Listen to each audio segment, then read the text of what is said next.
And so I wanted to give a couple of examples. And about in the middle of your slide, you see capital needs of $86,554. Just to give you a snapshot of what those are so you understand the importance of the purchases and why we're making this recommendation. Replacing 9 Windows 7 machines. On January 13th, Windows 7 will no longer be supported by Microsoft. So that increases your risk for cyber attack. You're not going to be receiving those patches and the security updates any longer. And so for us, we want to address that immediately. And then we also have workstations that rotate on a regular basis that through our long-term planning every 5 years, 3 years, 4 years, I don't know off the top of my head, but every so number of years, we go through and replace X number of machines. And so this year, we wanted to kind of group that with getting those Windows 7 machines updated, and then our most critical machines would be the oldest ones, the more sluggish ones.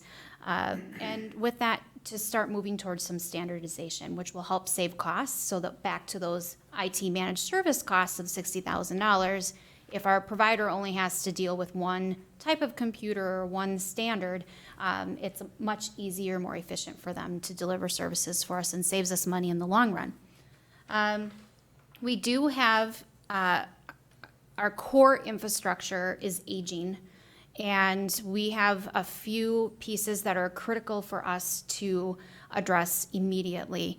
Number one, our servers. We have 2 servers that are we have what's called a RAID setup. So in very simple terms, we've got 3 different hard drives that copy our data, and we have 2 hardware failures. So if that third hardware hard drive fails, we will be at a total loss of data for the city. So we as staff are right now operating in a partial business continuity plan where anything that we need saved, we're making sure that we're doing other things to protect the data and mitigate our data loss. So right now we've stepped up our backups, and so we're at risk for a 24-hour data loss until we can get the server replaced. The other piece is switches, which kind of routes the traffic, how we access the internet and speak to the internet. We have 7 switches. Of those 7 switches, 2 of them are 8 years end of life, 3 are 6 years past end of life, and the rest are, the remaining are about 2 years past end of life. So all of our core switches, part of our core infrastructure, how we do business, how we talk to the internet, are past end of life. And so we have 2 of those switches that are currently in a failed state that we've kind of MacGyvered together or something just to limp us along until we can replace the infrastructure. And then along with that, replacing, if you're doing those pieces, you want to replace your firewall at the same time. So we would be recommending that. And then purchasing hardware to do an increased level of backups that would match what I would say would be industry best practices for us. So it gives you a snapshot. It's not total gloom and doom, but it's pretty serious. It's not far from it. Priorities that we have, which is why we're asking for the amount that we're asking for. And this is it's a scale down what we're saying are critical needs for the city in order for us to deliver services to our residents. And then with that one-time project cost of $14,745 to do some cleanup, making sure that if people are no longer working and active here, that they're cleaned up, they're out of the system, and all those pieces are that we've got processes in place to do that. So it would be a one-time deep dive into an active cleanup and some processes that will help us maintain that going forward. Office 365 and then VPN security enhanced, all related to security enhancements and controls. Right. The bottom line for those that aren't familiar with IT is this is sorely needed, and it hasn't been done for years and years and years. Some of this stuff is over a decade old. We've got to bite the bullet and do this, as far as I'm concerned. So, comments, council? This is 21st century infrastructure. We need this as badly as we need a snowplow. So, yeah, I'm in favor of doing the upgrades and the security necessary to keep us and our residents safe. I'll take it further. We should not wait to 2020 to do this. This is dire. Data put a good spin on it. You know, it's not that serious, but this is serious. We're crazy if we wait till January to fix this. We should call in the troops right now. Paperwork should be at the vendor tomorrow, or this week, and we should borrow the money from, through it. Oh. Up to the mic, please. Oh, okay, do I have to repeat what I said? Did you catch everything? If you could repeat it, it was pretty quiet. Okay, gee, I'm sorry. This, well, I'm taking this a step further, that this is a very serious need. I think we are almost in dire circumstances. We should not wait till 2020. We should do this immediately. Submit the paperwork tomorrow, try to get the equipment in here as quickly as possible and installed as quickly as possible. And we could advance the money. I'm going to make a motion to advance the funding, which I think is around 79,000 of this total, Dana? Of the 103, if you had 79,000 in cash right now, you could start on this. Is that true? That's true, Councilmember Vogt, Mayor, members of the council. That would give us the core critical pieces that are failing in the failed state right now or are failing. We could address that immediately. Just as a point of process, even if we started right now, I'm assuming the bills are something like net 30 days, so the bills aren't actually going to hit us until the budget's been approved. So they won't hit us to 2020 anyways, right? Mayor, members of the council, it's On a accrual we're in- basis. Being if we make the Oh, order we have to have this it here. week, Yeah. we'd probably get Got it. invoiced in December for It's- that. It's, Yeah, that's fine. No, I get we're it. incurring the expenses this year. And even if it's not, something carries over into next year, which it surely will, the point is, start tomorrow and not start January 1st. Council? I think it's that serious. I'm in agreement. Do we need a second to that motion? I'll second it. Yeah, we didn't actually have a motion. I think if we all I agree. think I'll make a motion in the, if I have to make a motion, I'll make it in the meeting, but that's my recommendation. We can make a motion here? Okay. We can make a Yeah. motion here in a Yeah. workshop? Oh, yeah. Oh, yes, good. Go ahead. Can I I make get a motion to advance 79,000 of the $101,300 proposed for IT capital and authorize staff to procure IT equipment and hardware to address its immediate needs. Can I have a second, please? Second. Got a second discussion? Deb? Yeah, I'm Anything just to a add? little surprised that, I'm sorry, No, yep, go a little ahead. surprised that some of these discussions over the last few weeks on how far we're actually behind on all this stuff. So it's a little bit shocking, but I certainly agree with the motion. I'm ready to vote for it. All right, just as a point of reference, we just got the report from them not long ago, correct? Mayor, that's correct. It's been less than 30 days. We've had a few weeks. But these discussions have been going on for quite a while, though. Well, they were doing the Right, assessment exactly. and, Yep. right, we got the report and it's a pretty thick report. But it sounds like, any further discussion? All right, all in favor of the motion signify by saying aye. Aye. All opposed? Motion carries unanimously. So we'll go ahead and expedite that. Is that all you needed on that particular item? Yeah, that's Okay, perfect. fine, thank you. So the next topic is County Road 11 pedestrian crossing, and asking the council if they wish to complete the County Road 11 pedestrian crossing in 2020 out of the long-term street maintenance fund. This could delay some future overlays or increase the general fund transfer in future years to accomplish this project. The estimated cost is $588,400. It's unclear whether the county will cost share. But Judy, I believe, has an update on what the county may or may not do. Yes, I met with them this afternoon, and Whom? I met with Commissioner Maluchnik and County Engineer Lyndon? Linden. Linden, yes. And they are doing their policies, and he thinks they're going to be coming to vote shortly, very soon, At the county board? at the county board, and he has asked that for this type of improvement, that it would be a 50/50. So it would cost us half of that. But until it's been voted on, we can't do that. But I would like to have this in the budget, because this is a very dangerous situation for residents trying to cross the street to get to a trail. Right, and this is where they're putting in the traffic light and splitting the, what they're, No, This is a Deer Run. At 86th Street. okay, so this is down by the golf course. Yes. Okay, Because the trail runs down to there, and then they have to cross the street to catch the trail again to come downtown. There's no trail on the other side. So they're crossing, no, I got it. I wasn't sure which crosswalk. Okay. yeah, and they said that would include, when I talked to them, they're still talking about at the church as well. And all these pedestrian crossings will have the little flashy lights and the buttons.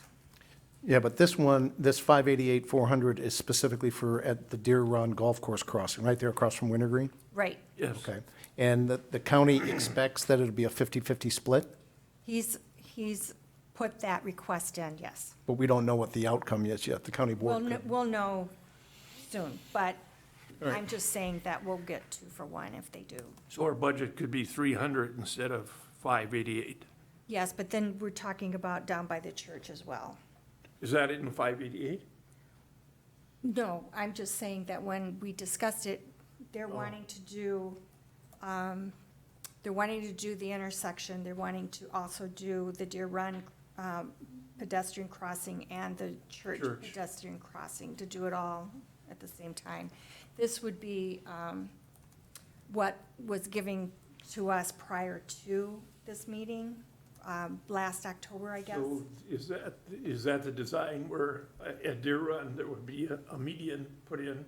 Yes, and And a button with the flash. Right, and at the church, what would happen there? They would have a flashing light as well. But no median, No median. okay.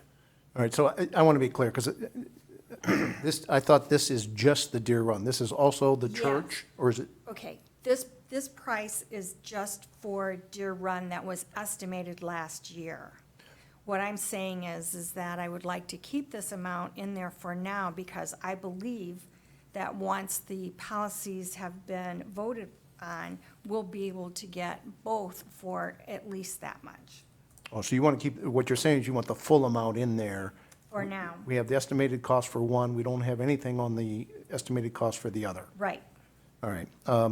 Deb, comments? Yeah, a question regarding, is that something we can actually do? Can we hold out that much money from our street maintenance fund, or do we, I guess this is a process question. So once the crosswalk improvements have been made at Deer Run, assuming we will know whether, at that point in time, whether the county will cost share that, do we transfer that money from the long-term street maintenance to pay the bill? So this is saying we're either going to take this much from that maintenance fund, or we're going to take half this much from that maintenance fund. So what's yes, the that's total, correct. So- what's the balance of the fund right now? I have that. And while Trish looks for that, this project would not impact our 2020 max tax because it's coming from the street maintenance fund. That's correct. So we will just, so at that point in time, if the second crosswalk at the church comes for the improvements at the same time, we could possibly make a decision at that point in time whether we want to take additional money from the long-term street maintenance fund and pay for that improvement as well. Am I understanding that properly?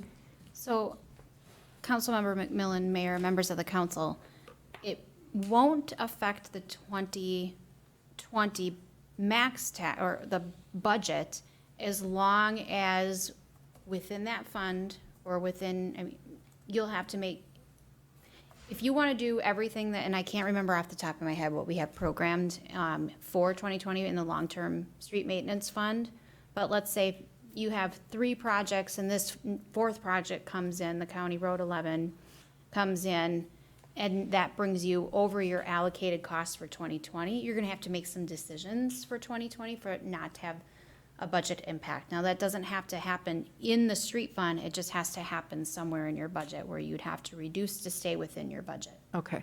And I'm not typically in favor of kicking the can down the road, but based on these circumstances, I would be, simply because we'll have more information once the county makes their decision. The one last thing that I would want to mention is, would it be beneficial for us or to write a letter or a resolution of support stating that we would love to have their cost share on these projects?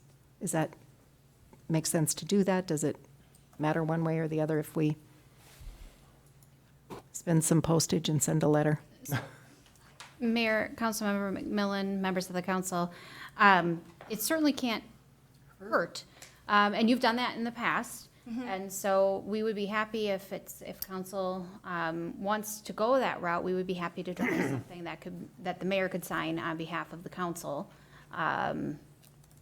supporting that. Share, 50/50. Yeah, so I've been in favor of fixing the crosswalks for a couple of years already, but I tend to agree with Deb that I don't think we have to make this decision tonight. We don't know what the cost shares are going to be. We don't know what the cost is on the other one. And if we wait until the county makes the decision, then we'll have real numbers. And we don't lose anything by delaying that decision about where we're going to take the money from, right? No. So I'm not, and if it doesn't affect the max tax for this year, I would agree with Deb that we should delay this. Mr. Gregory? I kind of agree that we should hold off a little bit, but I was curious, and I saw Kara moving towards the front. And I'm curious, which streets are we scheduled for overlay and which ones might be delayed because of this? That's the question. Mayor, members of the city council, I don't know the answer to that off the top of my head. I was moving forward to let you know that the other crosswalk had an estimated cost of $73,000 at the time that we did that last year, but that's certainly something we'd be prepared to present to the city council if we were bringing this project forward for consideration.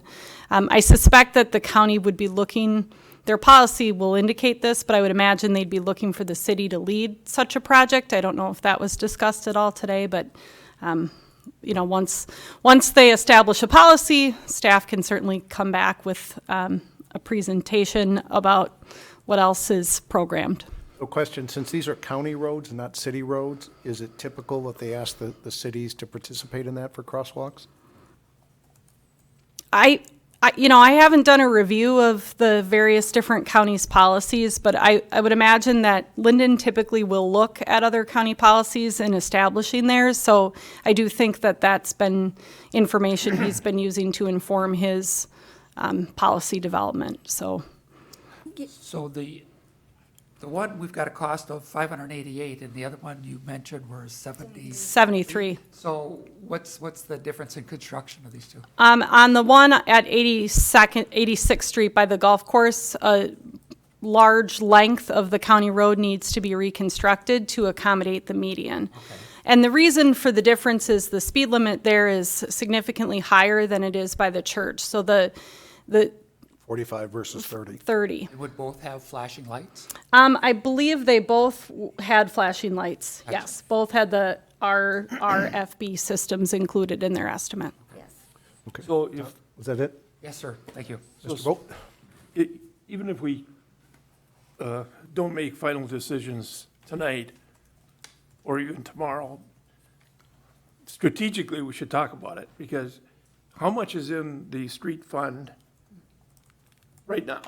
Okay, so at the end of September, the balance was 1.4 million, and we do have a 2020 transfer for $435,000 for Into or out of? 2020. Convert that. Into. So we're So- adding to that fund. We are, so So we're gonna have 1.8 million, and then we have some streets that will need some work that you haven't identified yet. Is that it?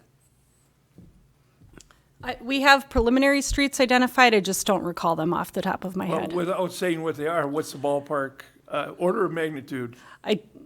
don't 300, even remember 500? that. 265,000 is. Yeah, it's Okay. 200 and some So at the thousand. end of the year, if we do nothing, then the streets, we'd have 1.5 million in that fund. So this is not an imprudent thing to do. We're not gonna raid the fund for all the money that's We're in not it. going to drain it. The challenge is in the longer term, so you have $10 million worth Yes. of needs That's- in yes, that it- fund. So you'll want to be able to have an opportunity to not just look at this year, but, Exactly. you know, how does that 600,000 But if- offset but future if the county projects? pays half, which let's just assume those people are people of their word, that would be 294,000 plus the 73, that's 367. So we're realistically dealing with a much smaller number. So we need to keep that in mind. It's under 400 for both projects, Plus safety. plus safety. Right, Well, the safety just does it. Even if we have to delay a road or two a year, because we do these crosswalks, the safety improvements are well worth the delay in a mill and overlay for a Well, we'll road. be putting skull signs up there, like poison. No, we're attempting to If avoid we doing don't do that. that, So, we've got to do something. all right, so the council jump in here, but if I'm hearing the council right, we're going to delay the decision on this, but the council's unanimous that we want to move forward with this in 2020 as soon as we hear back from the county. And as part of that, if Dana could draft a letter for review, and upon approval, I'll sign it for the council and we'll send it to the county saying we support these two crosswalks. Did I have that right? Yes. Thumbs up. Okay.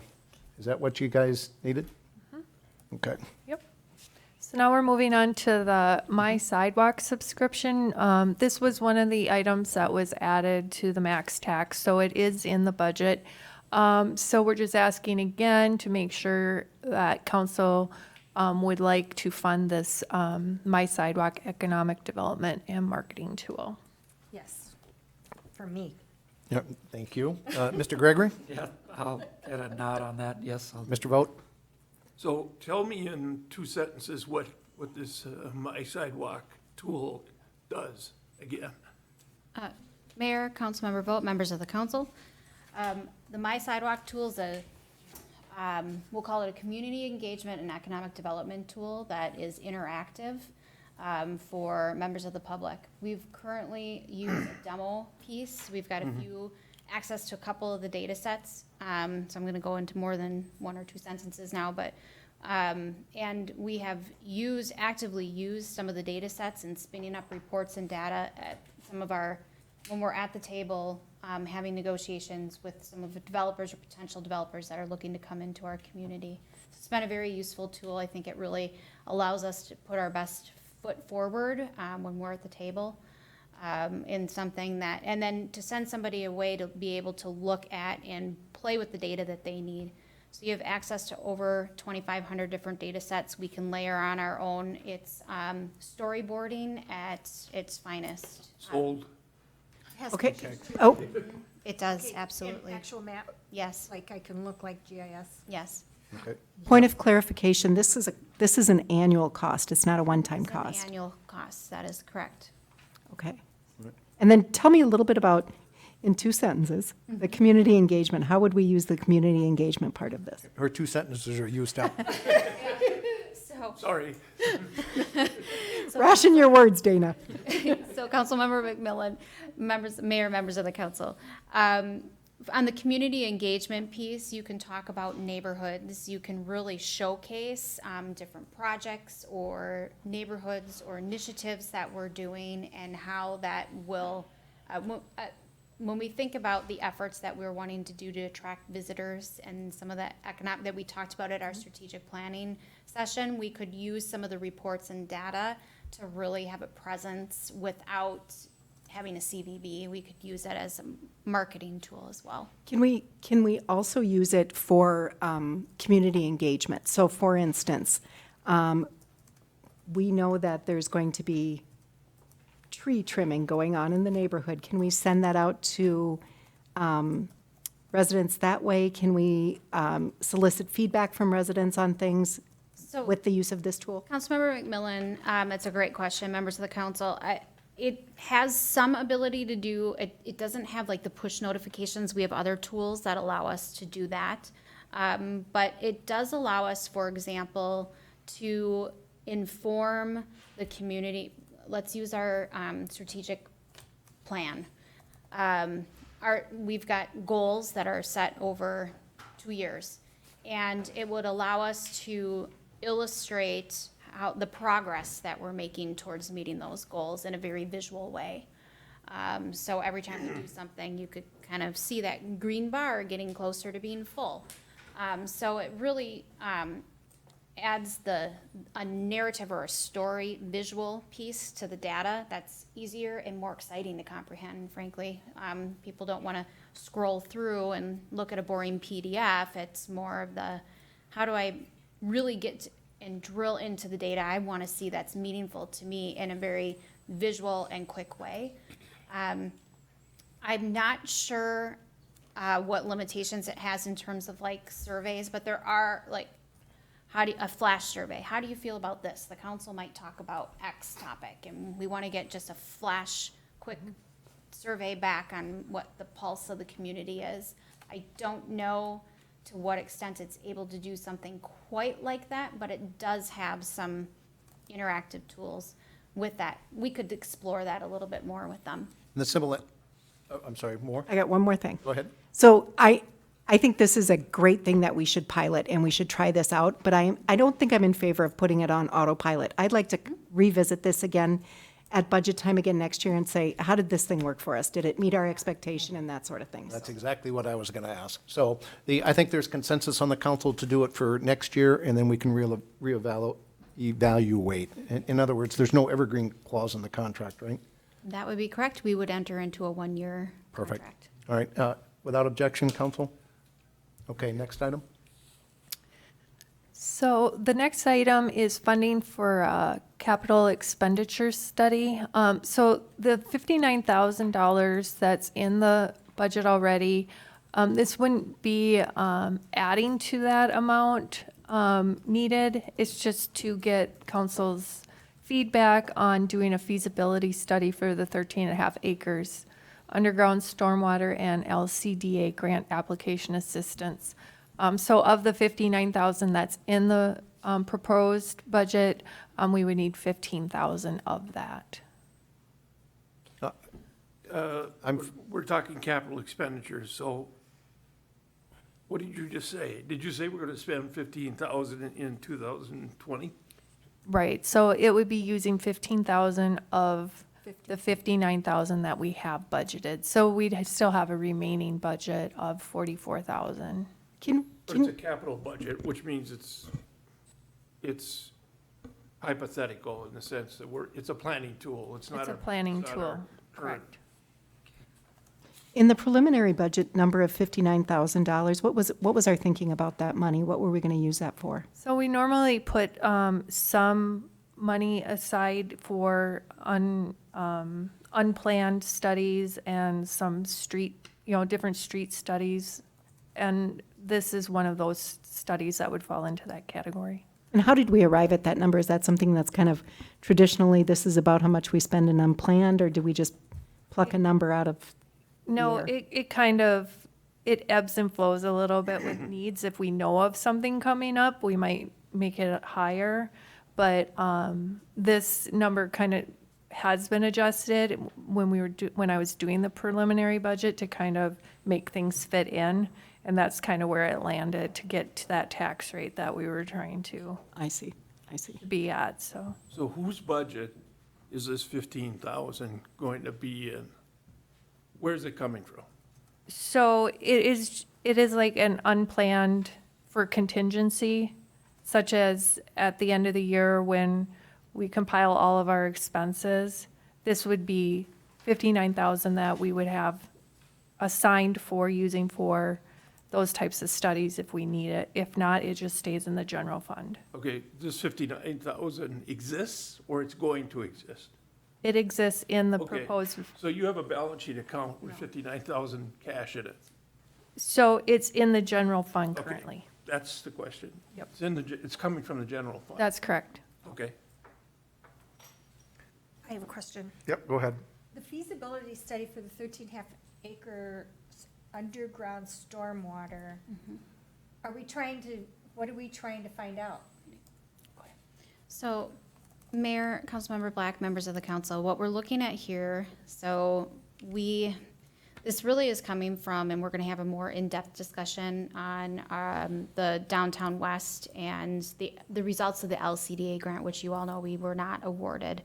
And so what we really wanna look at, we still have developers at the table that are willing and interested in moving forward. And in order to get the density and to achieve the vision that we're looking for on that property, underground stormwater ponding really needs to be at play.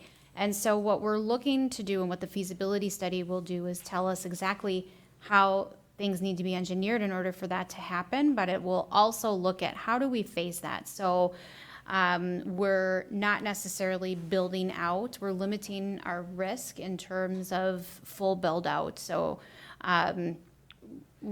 we're better able to phase in just the underground, the utilities and the underground stormwater piece that we need to fit the development that's there. And so that can grow as the development grows with us, if that makes sense. So it's really looking at how are we going to achieve the underground stormwater ponding and how are we able to phase it to limit our risk exposure in the beginning when right now there's nothing there. Right. And This isn't the first time an underground stormwater has been made though, right? not the first time that it's been made, but would be our preliminary studies, engineering study work that we've done for that site previously all assumed the traditional above ground stormwater ponding. And so to really make that work and to phase it in a way that limits our exposure is what this study would do. So we just can't ask where it was already done, how they did it? I'm just asking. So I'm looking at our city engineer. She might be able to articulate this a little bit better than I can. Yeah. Mayor, members of the city council, so the feasibility study would look at the specific site conditions for this particular parcel. So how much impervious surface is anticipated, and then how and where we might configure stormwater management techniques below ground. Previously, as Dana noted, if you look at previous work that had been done, we had surface ponds taking up developable area. So as I understand it, part of Dean's plan envisioned some of that stormwater management occurring in the Under the town square Yeah. concept, so needing to look at the actual engineering of fitting it in there. And then also, the feasibility study would also update costs for infrastructure for site grading, utilities through based on the current concept. Okay. Got it. Thanks. Quick question, while we have you at the podium. We're assuming that it is feasible to move that stormwater management underground. Correct, but we Okay. need to have a better understanding of what the costs are associated with the infrastructure based on the current concept and what some of the challenges might be to Okay. help us then But have better it's been done information for. before. Yes. Oh, yeah, It's yeah. being done right now in St. Louis Park. Yeah, I we- believe by Dean. Yeah, we have underground stormwater already in the city of Victoria in Madeline Creek Park for the Whispering Hills development. So it's technology we've also used, but Okay, at the risk of derailing us completely, does this, if we move stormwater management underground, this helps solve some of the problems we have with our stormwater ponds currently, right? yeah, staff has had some discussion about, they're really looking at, and now that we have one in place, measuring the trade-offs between those two perspectives. Chuck, our previous Deputy Public Works Director, really liked the idea of the underground, but if you don't take in the land costs, it could have a higher upfront capital cost, but when you look at the impact to land, but in a residential development, sometimes those ponds are viewed as an amenity by some. I will Because be, there's ducks on them. because they're pretty. I will be anxious to see that analysis. That would be, Yeah, really I would. interesting to me too, to see, over the next couple of years as we, kind of wrestle with our ponding issues, Yes. how that all is So impacted. this, if I just want to be sure I heard right. These underground stormwater systems, are they subject to the same problems that the other stormwater systems are struggling with, which is sediment buildup, and they tend to overflow or pollute neighboring areas? So there's a couple of different functions, so it maybe we don't want to spend a bunch of time on No. this, so you can get to Wasserman Park, but you have water quality and rate control, and there's different issues associated with both, but that's certainly something we could chat more about at a future meeting, where I don't get in trouble for hogging too much time. All right. That's all right. Trish, how much more do we have to go? We have about 3 more slides. I think. All right. We've got another workshop, so I want to keep things moving here. Councilmember Gregory, did you have anything to add on this? No, 15,000 for that seems reasonable. So, council, Yes. we're in agreement? Yes. Yeah, go ahead. Okay, so the next one is, does council have a specific goal for funding water, sewer, and stormwater infrastructure in the future? So this talks about debt and versus cash and bonding. So developing a long-term plan that avoids issuance of debt would be one option, and developing a long-term plan that funds infrastructure through debt and cash. So this is just listing, it's just more information for the council to think about, the reasons for debt issuance and when we would try to avoid debt issuance. So it's not really something you need to make a decision on tonight. It's just kind of to have a discussion about maybe what your individual preferences are as far as when it comes to debt.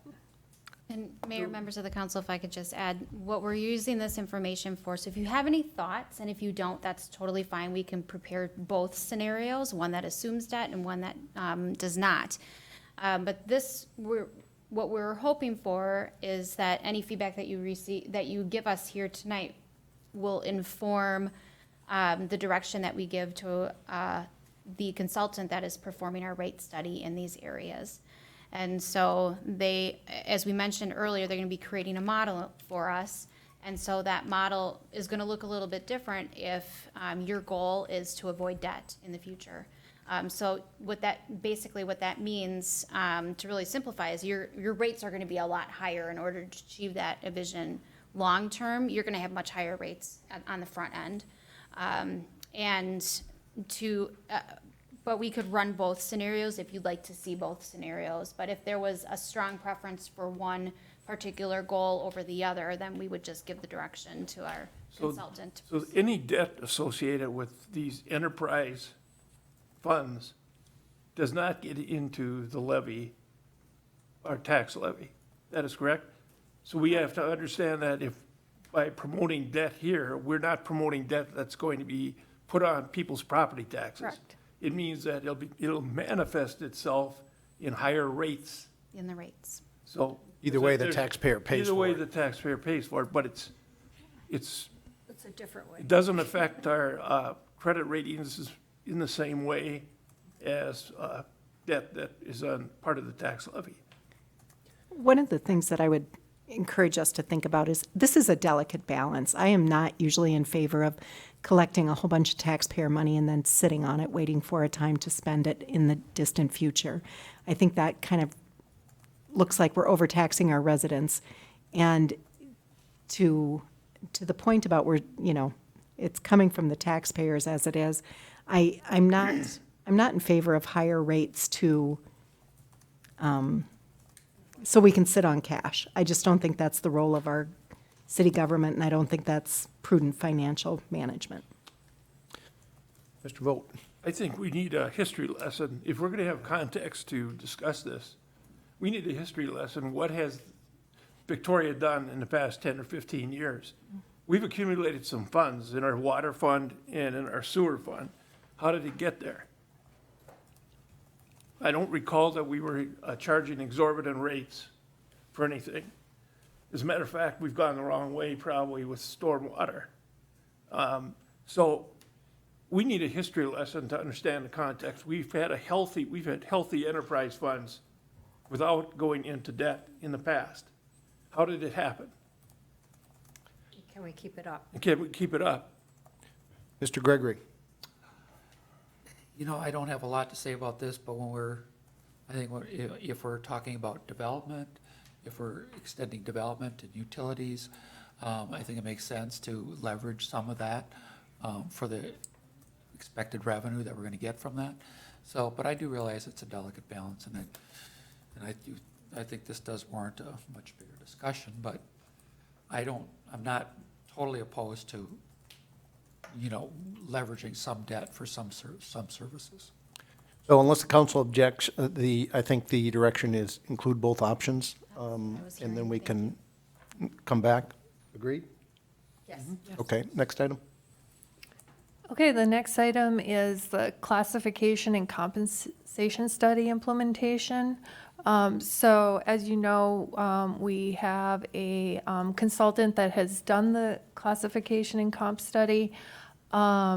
We do have some numbers back that we have been trying to fit into our budget, and we're asking council if you support a 2-year phasing plan so employees' compensation aligns with council's adopted middle-of-the-market pay philosophy. So year 1, all employees within the target market range with 5+ years would be at least at the midpoint range. So this means that the year 2, we would take into consideration years of service, and then that would give them an increase in their wages to have them actually within that range, and recognizing their years of service. So the budget impact, it's not quite a 50-50 split, but given that our contingency fund is $80,000 and we've already decided to use a portion of that for IT, this makes the most sense to staff as far as how this could be implemented to get everybody within the next 2 years where they should be as far as wages. So, Mayor, members of the council, if I could add, the analysis that we received showed that there are a number of employees and a number of employees that are not even within that middle market range, so being paid well below what our market cities are paying and well below what we would consider the middle of the market. And so which is 50% of the 50% point of the market. And then there were 3 employees that had at least 5 years of service, so 5 or more years of service that were either just at the low end of the range that we were proposing in year 1 should be recognized to be at the midpoint of their range. And some of those, a couple of those employees even have longer than 5-year tenure, but we wanted to have an equitable process and something that our budget could handle, and we wanted to make sure that we were staying within the compensation philosophy that you all adopted earlier this year.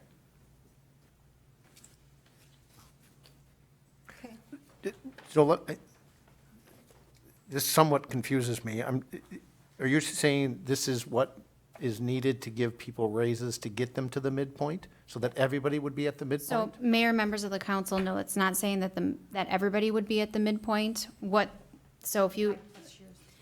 So take away the midpoint piece. What year 1 is saying is all employees will be within the middle of the market range. So there's a high, medium, and a low, medium, and high point for that middle of the market range. And so we have a number of employees that aren't even on that low end. So this is to bring them. So that is okay. to bring All right, that's all, what I and was looking that's, for. yeah, almost all of the movement in that $35,000 is to bring people who are not even at that low, that entry point, to that entry point. And then there are 3 individuals that have over 5 years or more of service that aren't even there. So we're proposing bringing them to the midpoint. And is option 2 for those that have less than 5 years of service with the city? So year 2, it would be if you have 2 years of service, while we're maintaining an open range, we do have some, from budgeting purposes, steps that we can look at to say, if you were here 2 years, and we also have pay for performance, so performance metrics, if you meet all of those things in your supervisor gives you approval, you could move to that, we'll call it the second step in year 2.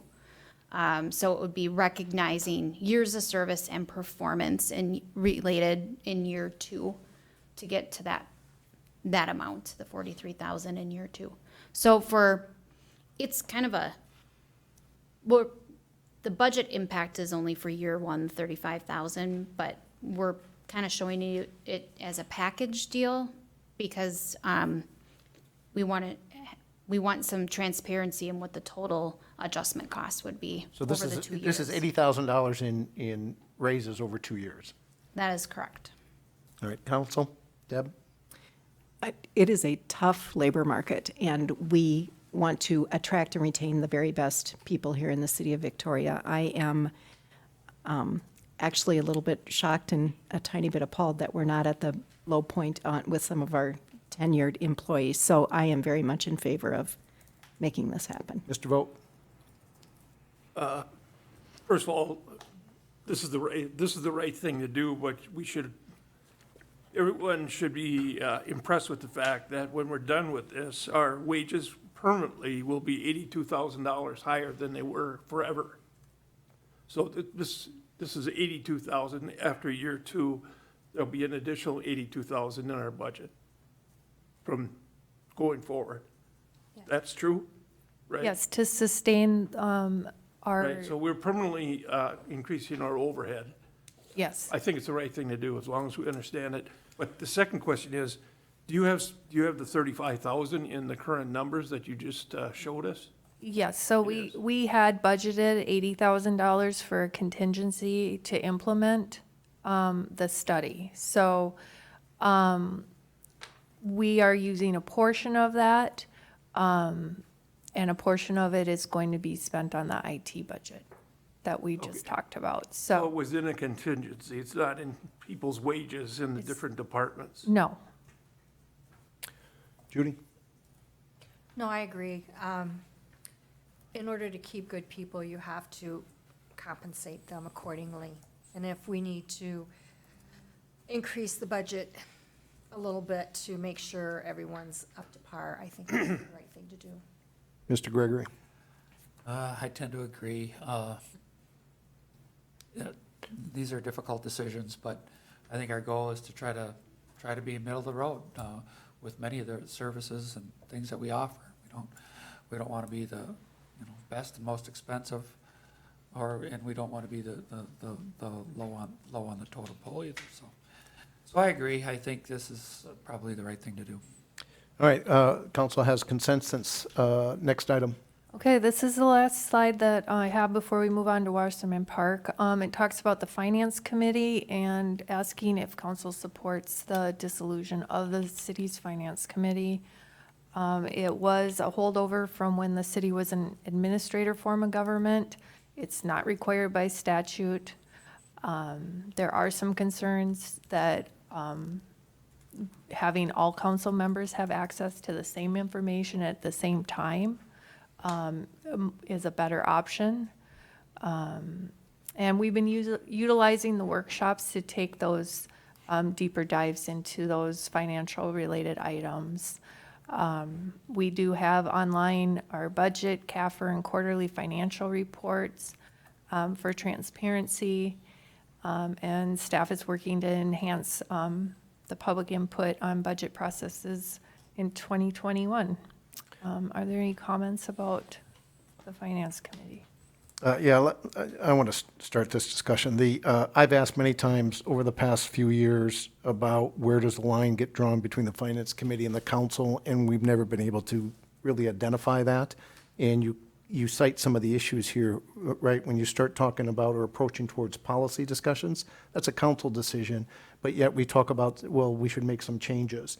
And it was never really clear to me where that line was drawn. And then when I found out, I was always under the impression this was legally required. When I found out it was not, it was a holdover from the old statutory A city, then I immediately agreed that I think that we should just kill this, because this council, we're having a lot of these workshops and we're having these discussions, I think, where they belong, which is here in front of the public. So I believe we should do this. Deb?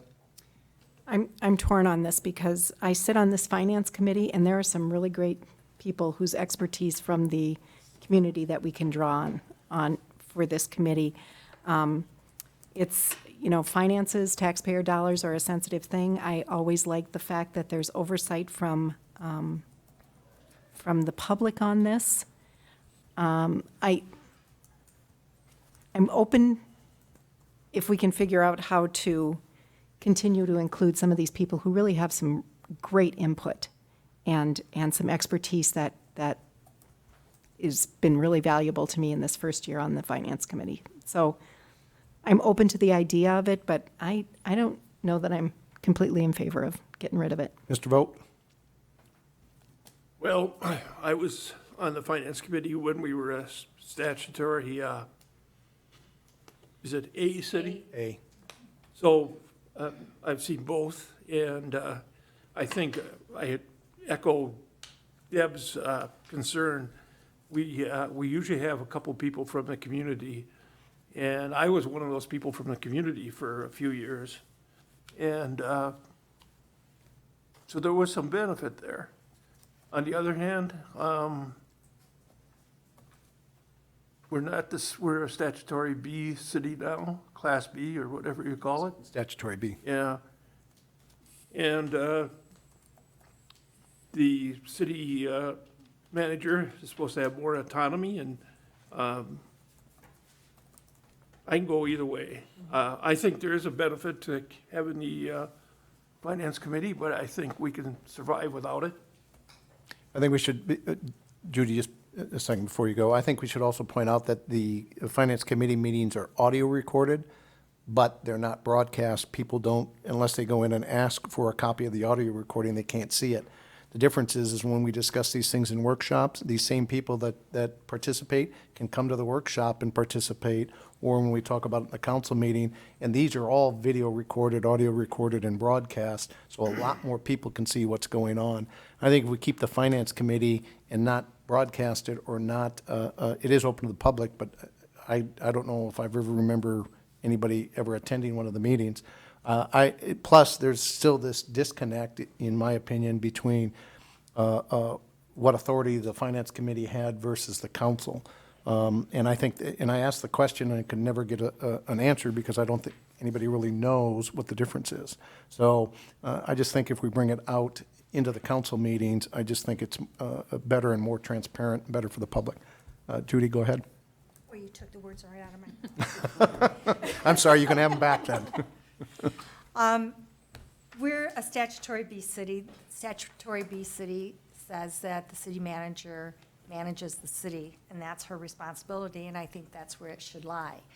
The people that do have the expertise in finance are more than welcome to attend our workshops and our meetings, and they are allowed to input, so I don't think there should be a problem with that. I'm ready to sunset it and move forward. Mr. Gregory. Oh, 100% agree with Councilmember Black.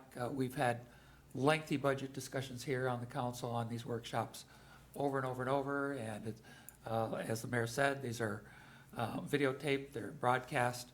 I think the public is much better informed if we have these discussions in this open forum rather than have them in that back room. So I'm ready to dissolve this and move forward.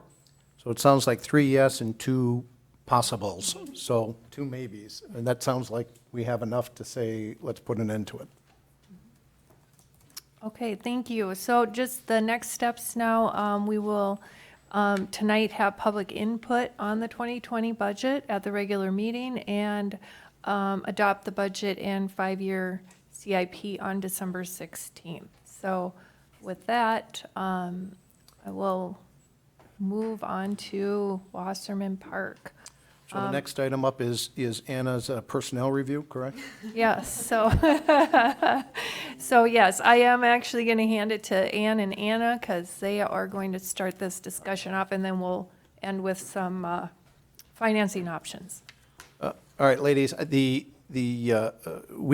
took longer than expected, so James, I'm sorry, I didn't see you there too. We'll do your personal review too. We can go into the council meeting a bit, but if we can, let's try to stay within somewhere close to the schedule. Thank you, Mayor Funk. Yeah, I will try to be a little judicious. I can skip some slides.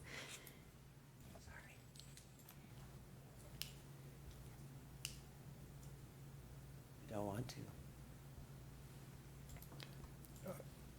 There we go. I don't want you, feel free, if we need to take more time, do that. I'm just Okay. trying to keep us on track if I can. Yes.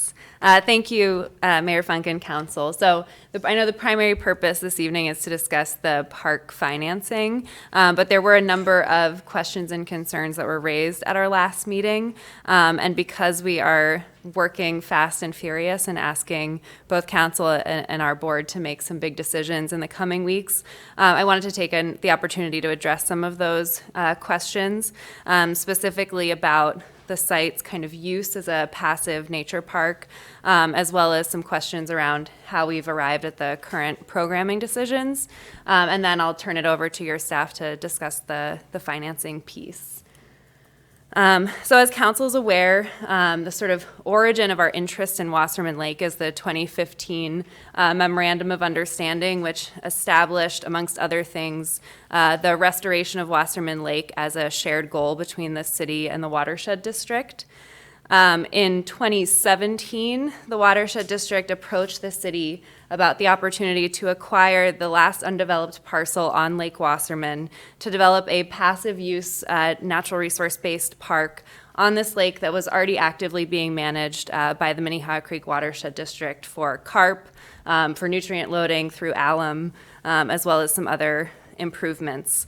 And we found through this preliminary discussion that it did align with the city's comprehensive plan, and then also would create a unique asset in the city's park system. The city agreed to that vision of a nature-based park through the 2017 cooperative agreement, which essentially positioned the district as sort of owner's rep on this park project, where we would be buying and holding the land. We'd be leading preliminary design development and public engagement with your city staff. And then later, through the cooperative agreement amendment, we would be sharing in design costs and developing final design, as well as performing the construction oversight. So we hired a designer in November of 2017 and ran a public engagement process to gauge kind of how the public would like to use the site and what they would like to see.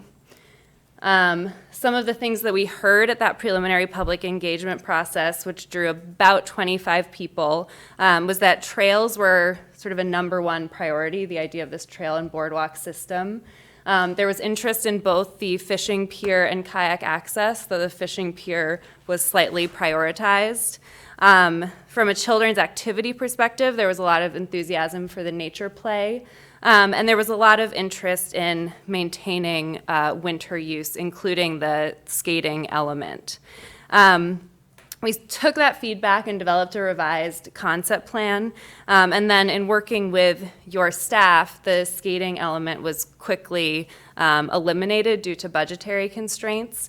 If we looked at the facilities that would be required for the winter skating portion, it would add about $600,000 to winterize the shelter as well as provide for lights. And then there's also a significant maintenance consideration with skating, with maintaining open ice, with plowing, with possibly getting specialized equipment. So that idea was not advanced. So all other elements at that point did remain in the park design, which created the estimated project valuation of $2.1 million in May of 2018. In May of 2019, the council approved a revised cooperative agreement that would allow us to advance towards final design and seeking at that point to bid the project and construct the project in early 2020. So in order to hit the favorable bid window, we needed to sort of move aggressively from that cooperative agreement towards final design. And a couple notes on the cooperative agreement. You're, I think, very familiar with the terms here, but it covered a revised approach to design where the district would now be sharing in the costs of design, which was not originally proposed. It also positioned, again, the district as leading the construction oversight and sharing some construction oversight costs. It included terms for the property financing, where the city would no longer pay out the property over 5 years, but would pay it as a lump sum at the city's request. And then it also spelled out project financing. At this point in the process, we had not finalized how the city would finance the park, but it spelled out how either at or before 90%, city council would make a decision about how the site would be financed. So we hired Ane Fernandez Landscape Architects in August of 2019, and they have brought really a significant amount of vision and design expertise, and I think have really made this idea of a nature-based park kind of come to life for us. So I wanted to take a quick minute and run through that design again. If Anne, you could play the video here. So I'll kind of narrate as we watch this video. So here you're coming into the site. The parking lot is kind of the first thing that you hit. Sorry, That's okay. parking lot. And then as you're kind of walking through the prairie restoration on one side, the stormwater and wetland on the other side, there's kind of a series of turnouts or rooms that provide some kind of unique sitting areas. These cordwood walls are a major design feature, and they'll use repurposed wood from the site, and will also provide kind of a seating feature. And then this area kind of opens up into a patio that will have turf grass and bituminous areas, and then bringing you into that shelter, which really capitalizes on the view from the bluff, and provides kind of a unique seating area. And the vision is that this will be a rentable shelter and features 4-season restrooms to also accommodate winter use.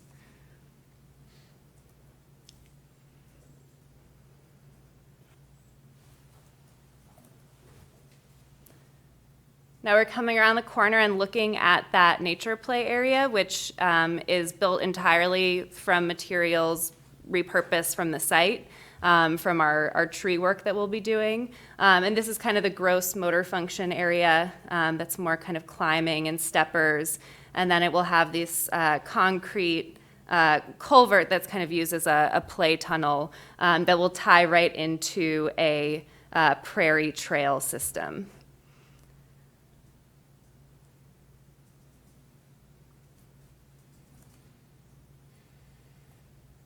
We should put some music to this.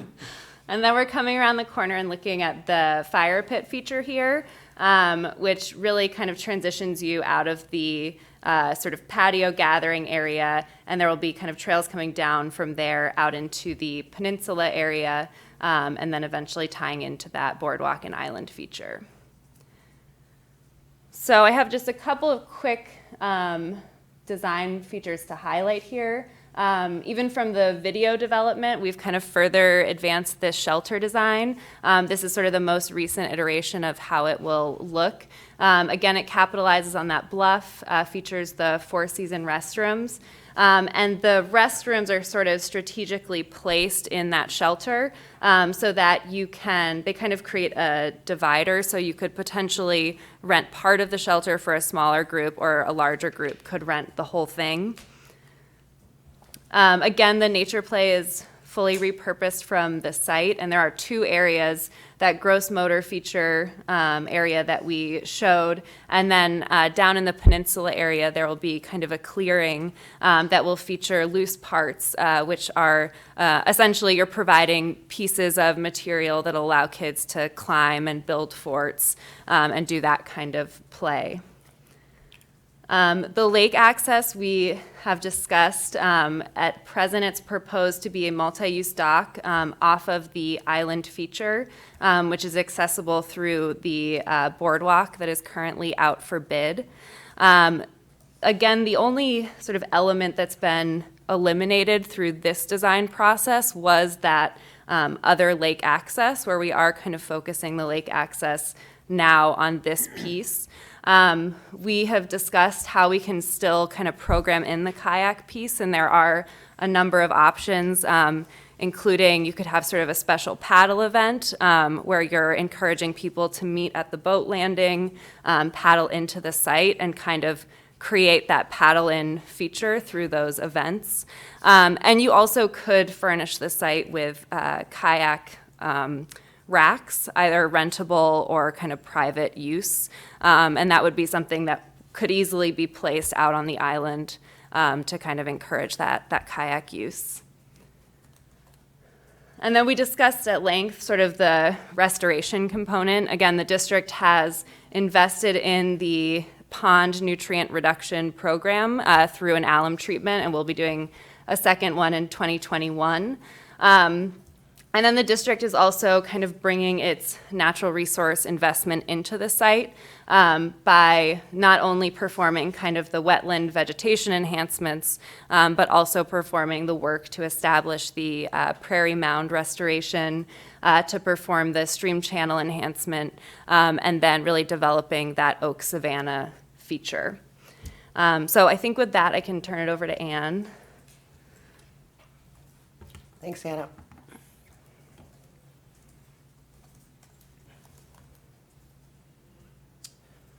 So I know at our last meeting, we talked a lot about this just being a passive park and not having anything to do. One of the things that we've talked about at length from beginning stages of this park was planning to do some programming events to draw people out.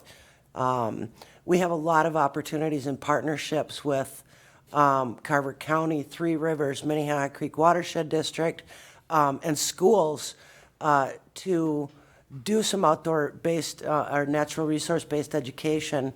And so these kind of just tip of the iceberg as to some of the programs that we could and will offer on a year-round basis. So I wanted to provide that information to the council as to what activities would be located out there. And now I just want to talk a little bit about the park budget. So for this slide, we've broken it down into several different pieces to give you an idea of where the costs are coming in for each of these elements. So the shelter element, rough total cost is going to be about $623,769. So we've got the actual estimate and then a contingency estimate and then some of those construction costs, which include insurance and bonding and general construction items for the contractor that is ultimately selected for the project. Earthwork coming in at about $304,000, site utilities at about $196,600, paving of the parking lot at $221,000, the natural play area or nature play area at $73,000, the exterior improvements, and those are things like concrete curbing and concrete bases for lighting, and it's also for some gravel underneath some of these site improvements, picnic tables, benches, those kind of things fall in that exterior improvement area, which ends up being a fairly high number, with the boardwalk cost continuing to be at about $385,500. So we have a total construction of roughly about 2.87 million. It's very common that we include somewhere between an 8 to 10% contingency into the project budget because of, once you start digging into the earth, you never know what you're going to find. So we've proposed a 10% construction budget for this project, making the total cost at about 2.626 million. The staff, city staff and the Minnehaha Creek Watershed District have really value engineered this project to death, where we are at a point where light bollards are being asked to come out to reduce the budget. The concrete tubes for the play area are something that would have to come out of the budget. And on these, we're nickel and diming this thing to death now. So I wanted to get this in front of the council to say, if we have to reduce the budget significantly, we're looking at having to eliminate one of these major elements, one of these major park elements that has been part of the budget or concept plan since day one. So that's where we're at with the budget. And I'm certainly happy to talk about the budget or turn it over to Trish to talk about the financing. So I'm shocked at the price of the shelter. You can get a 5-bedroom, 4-bath house For that, for that. yeah. This sheet says. Well, it's a year-round facility. Wait, They're year-round houses.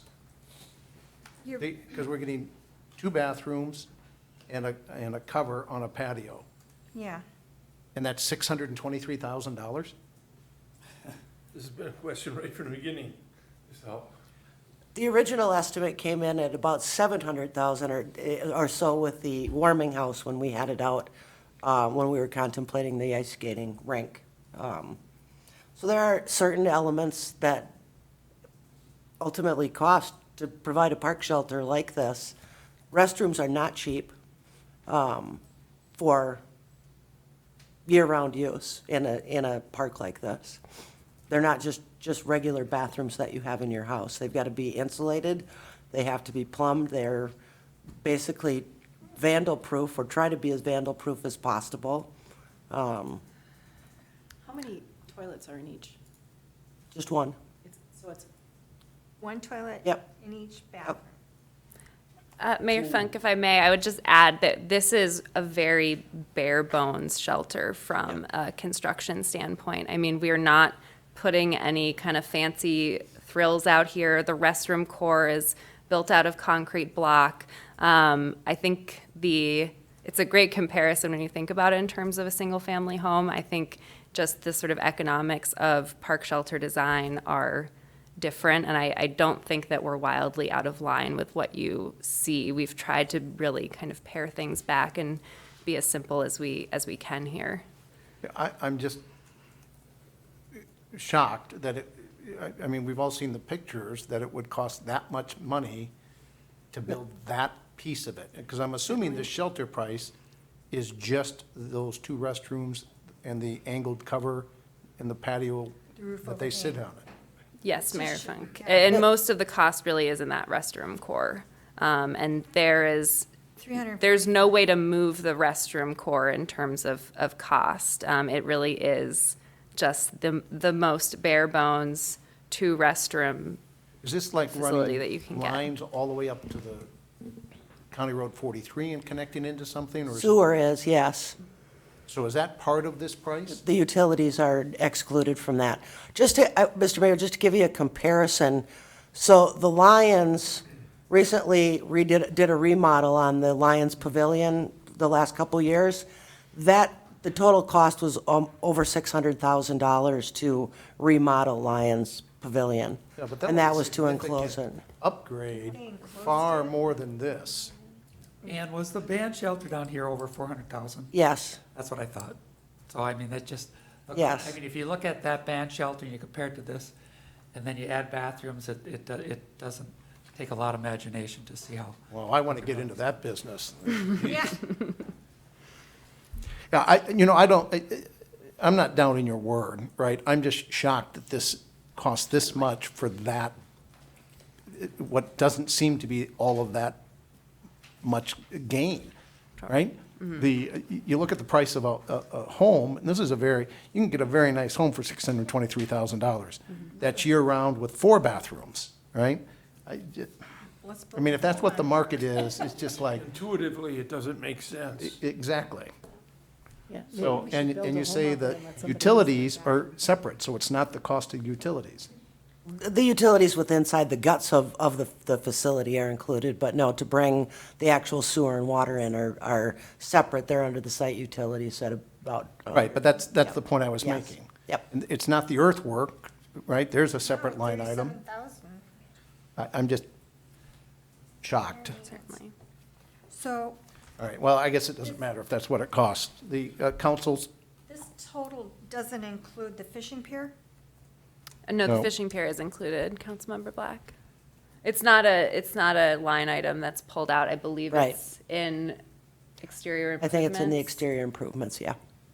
It's listed as exterior improvements, because when I'm looking at this Loeffler Construction and Consulting, it had it down at the bottom, alternates fishing pier, 259,000. So I was wondering, did this include the fishing pier, or was that an addition? Councilmember Black, that is an earlier estimate, and that would be an estimate for a fully customized fishing pier. This includes in exterior improvements, 125,000 fishing pier allowance, and we're looking at a couple of different ways to fit that fishing pier need.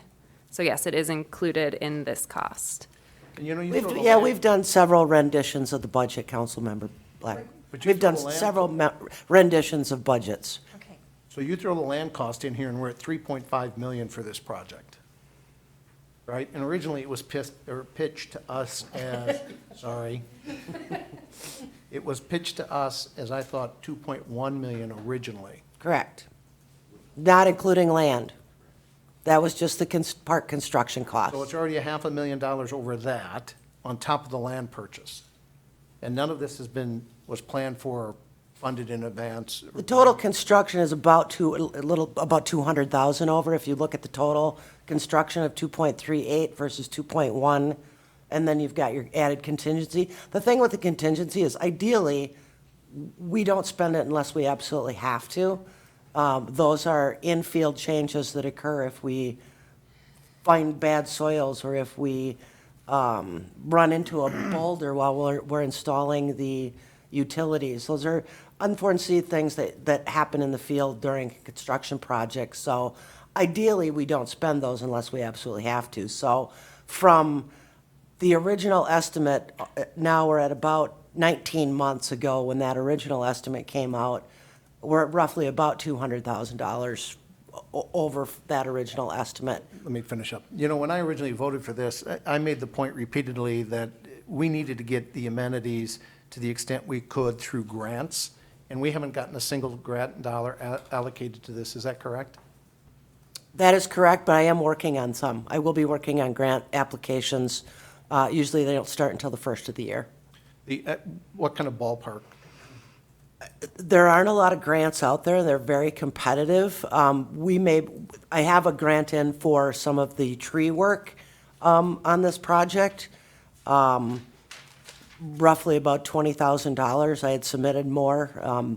The So grantee said In lower comparison your to the overall cost of the project, insignificant. minimal. That was always the case, though. Yeah. Grant. Yeah. We never thought that grants were gonna save the city, huge amounts of money here. Yes, and we agreed that we would look for opportunities, and we will. Moving forward in 2020, we will certainly look for that. And I'm sorry, were you finished, or did you have more that you No, wanted to? I'm done. All right, council, Deb, anything to add, questions, comments? No. No? Mr. Vogt? Just a couple comments. We've been looking at these costs for what, a year and a half, and 19 months. 19 months, so none of us should act like we're totally surprised here. The costs have got up a couple $100,000. The shelter always was a big number, and it was always questioned as to how it could be so high. But the numbers haven't changed dramatically. So, I mean, I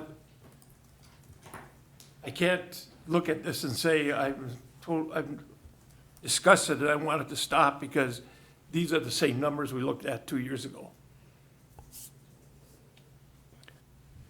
Anything else? Nothing. Judy? Okay, I don't want to say that I'm disgusted and I want it to stop, but I do think that we need to look at the opportunity to do some of this at a later date. I love the park, I love the design. The boardwalk has been an issue with me. I still can't quite wrap my head around people wanting to walk all the way down through there to fish and then put the fishing pier.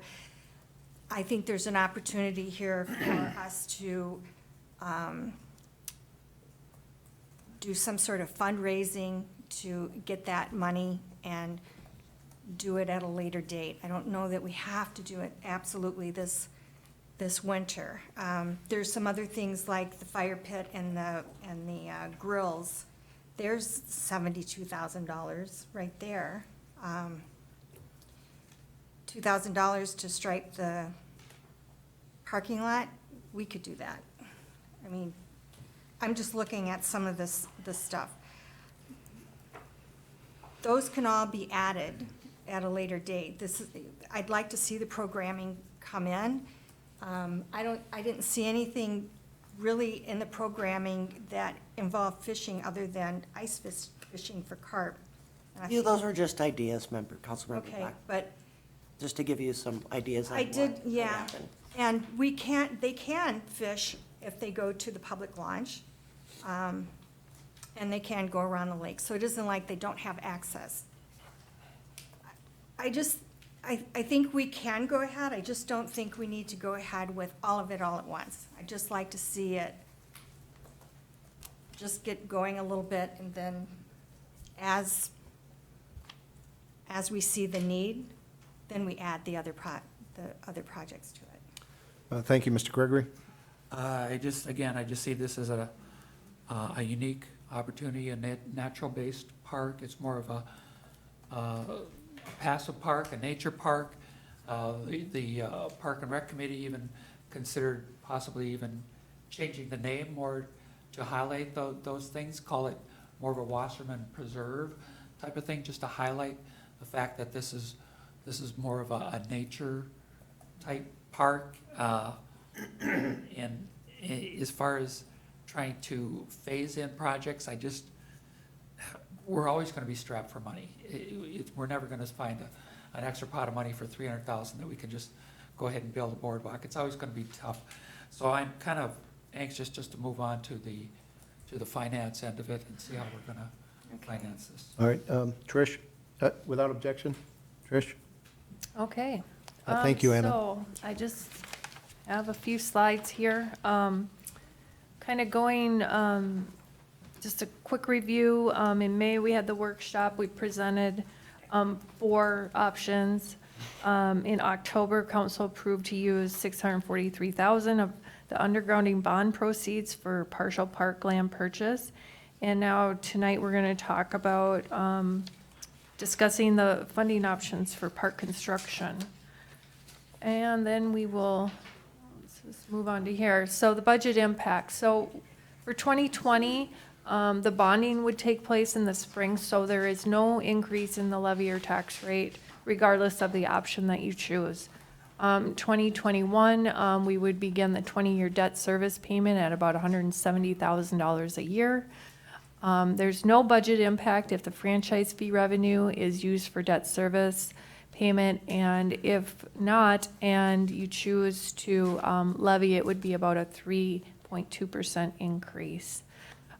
This is just the same slide you saw in May, bringing it up to kind of just refresh you on those 5, we actually went through the 4 options, 5 was not something we would be able to do.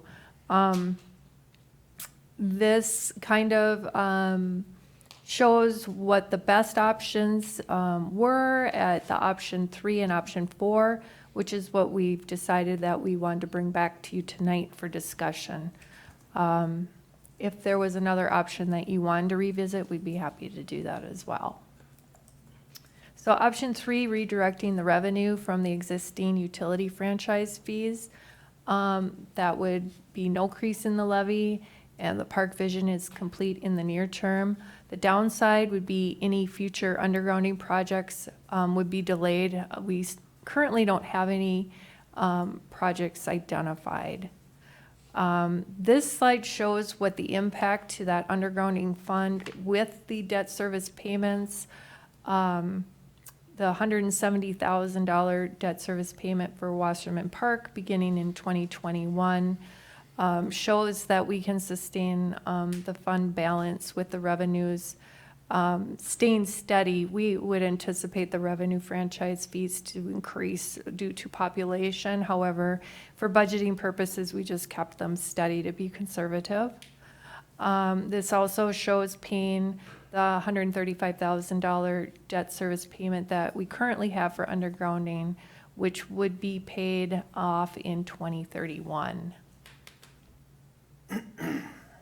Option 4, bond and increase the levy. The funds would be available for future undergrounding with this option, and the park vision is also complete in the near term. The downside would be the increase in the levy and the impact on a medium value home at approximately $39. Questions and answers. So we have gotten a few questions that we wanted to address tonight as to how much do we need for undergrounding and when. As we mentioned before, currently there aren't any projects planned. Is that really true? There are, What about the 13.5 acres? right, we don't have any currently that are scheduled to go. So it's not that we couldn't possibly have some projects in the future, but that's just something that you need to be aware of. But we currently don't have any projects going now. Oh, a We're question. going to. I have a question. So, we were asked, we don't have any undergrounding projects currently scheduled, but it says any future undergrounding projects could be delayed. Yes.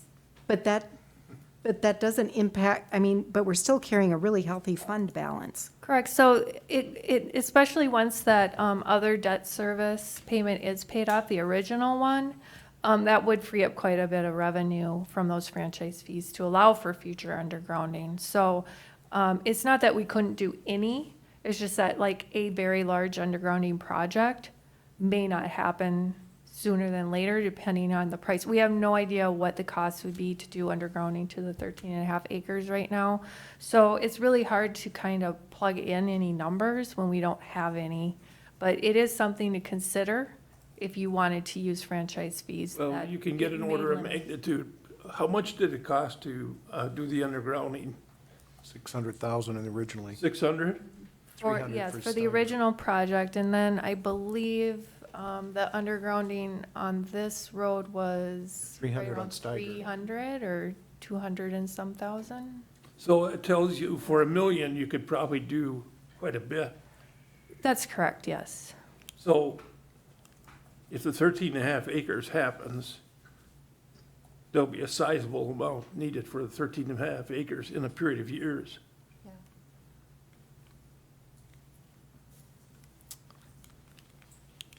All right, Deb? Anything? I don't want to put you on the spot. Nope, no, I'm good. Judy? Anything? Not yet. Mr. Gregory? The $135,000 current debt service, what year is that paid off? It was in 2031, I believe. Let me double check that. That was the Okay, and 1.7? then- 2031 is the This is original debt Okay, service. and then the $170,000 debt service that we're projecting, that's right in line with what we were talking about.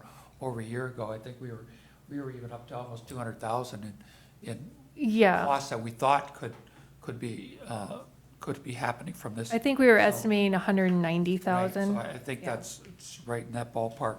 And all along, we maintain almost over $500,000 in our balance for this fund. So I think we're pretty good to go if we use some of these franchise fees to fund this park. This third line, basically, and that's option 3, Trish?